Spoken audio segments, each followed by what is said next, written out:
আজকের মেঘের কথা বলছি না, কালো শকুন এখনো ঘোরাফেরা করতেছে। এই শকুনের দিকে তীব্র দৃষ্টি রাখতে হবে।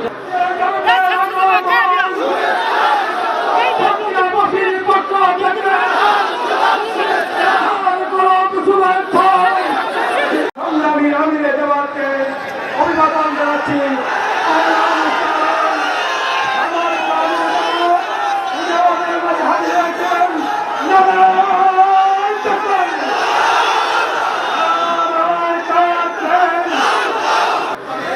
কোন শকুনকে মাটিতে নামতে দেওয়া যাবে না। আপনারা টের পাচ্ছেন মাঝে মধ্যে ফুসফাস। হ্যাঁ, আমরা ধৈর্যের পরিচয় দিয়েছি, ওরা আমাদের ধৈর্যের সুড়সুড়ি দেয়, যেন আমাদের ধৈর্যের বাঁধ ভেঙে তাদের মতো কাণ্ড জ্ঞানহীন আমরা কিছু করে বসি। ওরা বলেছিল আওয়ামী সরকারের পতন হলে মাত্র 2 দিনে 5 লক্ষ মানুষ প্রতিপক্ষের লোকেরা খুন করে ফেলবে। এটা কি বাংলাদেশে হয়েছে? কেন হয় নাই? ওরা কাণ্ডজ্ঞানী অপদার্থ ছিল, কিন্তু জাতি অত্যন্ত কাণ্ডজ্ঞান সম্পন্ন। আল্লাহ তাআলার দরবারে দোয়া করি, আল্লাহ তাআলা ক্রমাগত ভাবে যেন এই জেলার মর্যাদা বৃদ্ধি করে দেন। সম্মানিত ভাই ও বোনেরা, বাংলাদেশ আমাদের প্রিয় জন্মভূমি।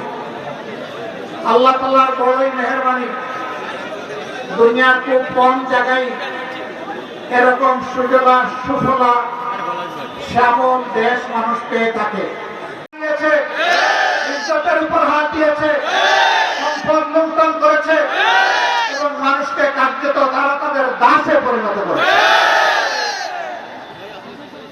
কম বেশি এই চিত্র ছিল বাংলাদেশের।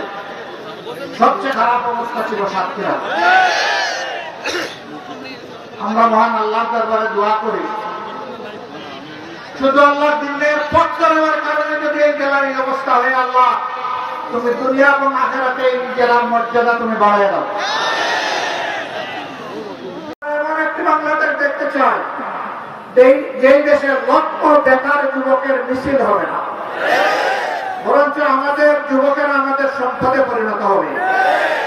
তাদের হাতে মূল্যহীন এক টুকরা সার্টিফিকেট ধরিয়ে দেওয়া হবে না, বরঞ্চ শিক্ষা সমাপনীর সাথে সাথে তাদের হাতে কাজ তুলে দেওয়া হবে।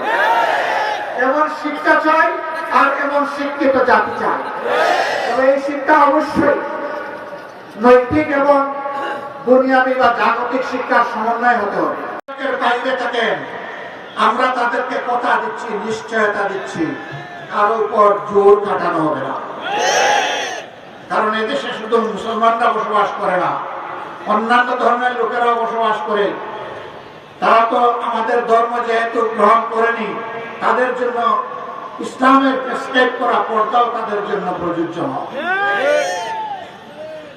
তারা যদি ইসলামের সৌন্দর্যে অভিভূত হয়ে ইসলাম কবুল করে সেটা ভিন্ন কথা। তাদেরকে ইসলাম গ্রহণ করতেও কাউকেই বাধ্য করা হবে না। আমরা এমন একটি বাংলাদেশ গঠন করতে চাই যেখানে মানুষকে তার শিক্ষা কিংবা কাজের ধরন থেকে মর্যাদা দেওয়া হবে না, বরঞ্চ প্রত্যেকটা মানুষকে আশ্বাসন মখলুকাত হিসেবে মর্যাদা দেওয়া হবে। আমার দেশের একজন পরিচ্ছন্নতা কর্মী, তিনিও আমার ভিআইপি। তারা যদি 3 দিনের জন্য তাদের কাজ বন্ধ করে, আমরা কেউ ঘর থেকে বের হতে পারবো না। তাদের এই কাজ, কঠিন কাজ আমি করতে পারবো না। তারা কষ্ট করে এই কাজটা আমাদের করে দেন, আমি তাদেরকে সেলুট জানাই। সে আমার ভাই, সে আমার বোন, সে আমার এই সমাজকে চালু রেখেছে। যে ভাইটি আমার রিক্সা চালিয়ে জীবন নির্বাহ করে, ও রিক্সা না চালিয়ে আমি আমার কর্মস্থলে যেতে পারবো না, আমি তাকে সেলুট। চলা কোনদিন কেউ থামাতে পারবে না। যতদিন পর্যন্ত এই দেশে কোরআনের রাজ কায়েম না হবে, যতটা ত্যাগ লাগে, কোরবানি লাগে, রক্ত লাগে, আমরা যাওয়ার জন্য প্রস্তুত। আবার বলতে চাই, বাঘের লেজ দিয়ে কান চুলকানোর চেষ্টা করবে।